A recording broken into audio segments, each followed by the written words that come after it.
Hello everyone, आज हम बात करने वाले हैं सीडीपी के पॉजिटिव और नेगेटिव पॉइंट्स के बारे में। और ये पॉजिटिव और नेगेटिव पॉइंट्स आपके जितने भी हैं, ये केवल आपके सीडीपी पर काम नहीं करेंगे, बल्कि सीडीपी के साथ साथ ये काम करने वाले हैं आपके हर सब्जेक्ट की पेडागोजी पर। कई विद्यार्थियों की इनकी डिमांड्स थी, तो मैं आपको बता दे रहा हूं किन चीजों को ध्यान में रखते हुए आप आसानी से आंसर को मार्क कर सकते हैं। तो ये आपके डू एंड डोंट्स भी कहलाते हैं, पॉजिटिव नेगेटिव पॉइंट्स भी आप इनको कह देते हैं। तो सबसे पहले मैं बात करता हूं पॉजिटिव पॉइंट्स के बारे में, किन किन पॉइंट्स को पॉजिटिव माना जाता है, जो अगर आपके ऑप्शन में आ जाए तो उसके 90% सही होने की संभावना बढ़ जाएगी। तो एक तो है आपकी बच्चे की जिज्ञासा का समाधान या बच्चे की जिज्ञासा को शांत करना। दूसरा, बच्चे को समझाने पर जोर देना, न कि रटाने पर।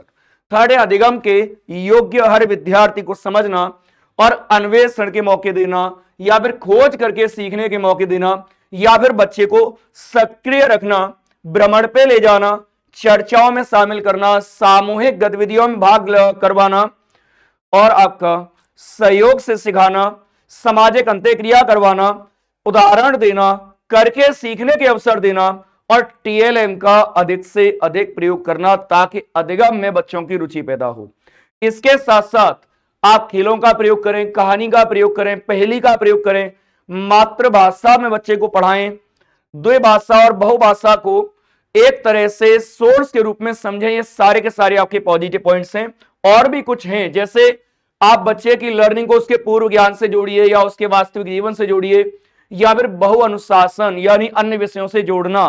यह भी एक पॉजिटिव पॉइंट है। आप सारी चिंतन को डेवलप करना है, मुक्तंत प्रश्न आपको पूछने हैं, या फिर बहुविधि यानी बहुत सारी विधियों का प्रयोग करना है, संप्रेषण करना है, और आपके लचीलापन आपको अपनाना है। ये सारे के सारे आपके पॉजिटिव पॉइंट्स हैं। अगर ये ऑप्शन में आते हैं तो बहुत ज्यादा संभावना है कि आपका आंसर यहां पर आपका निकल आए।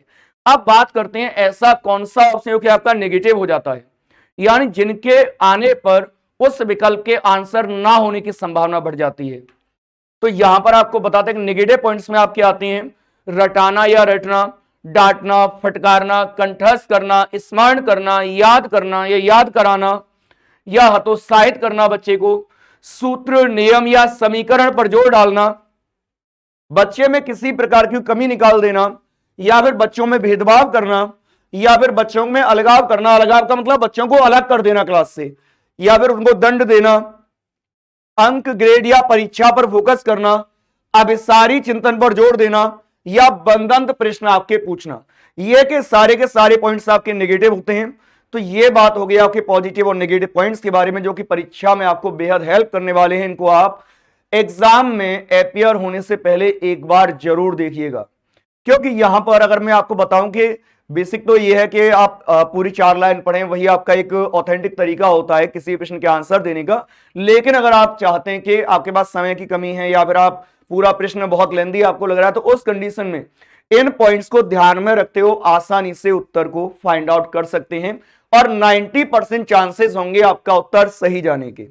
1% इसलिए कई बार लेंदी क्वेश्चन को पढ़ते समय हम ना, या जैसे पूछा उसमें कि इनमें से बच्चे को हतोत्साहित ना करना आपका पॉजिटिव है, उस ना को हम भूल गए, तो उस वजह से कई बार दिक्कत आ जाती है। तो यहां पर ना शब्द पे या नहीं शब्द पे सीटेट में विशेष तौर पर ध्यान दीजिएगा। कई बच्चों के आंसर केवल इसलिए गलत हो जाते हैं कि वो जब प्रश्न का पढ़ रहे थे प्रश्न को, तो वो ना को नहीं देख पाए या फिर नहीं को नहीं देख पाए। तो ना और नहीं पर खास नजर रखें, ये मेरी आपको पर्सनल एडवाइस है। बाकी आप सीटेट में जाने से पहले इनको आप जरूर देखिएगा, इनसे आपको बहुत मदद मिलने वाली है। और ये बच्चों की भारी डिमांड पर बनाए गए। काफी बच्चे मुझसे कह रहे थे कमेंट करके, यार सर आप पॉजिटिव नेगेटिव पॉइंट्स एक बार बता दीजिए सीडीपी और पेडागोजी में। और सच बात यह है कि आपको सीडीपी में तो हेल्प करते ही करते हैं, ऐसा कोई सब्जेक्ट नहीं है पेडागोजी में जिसमें कि आपको इनसे हेल्प ना मिलती हो।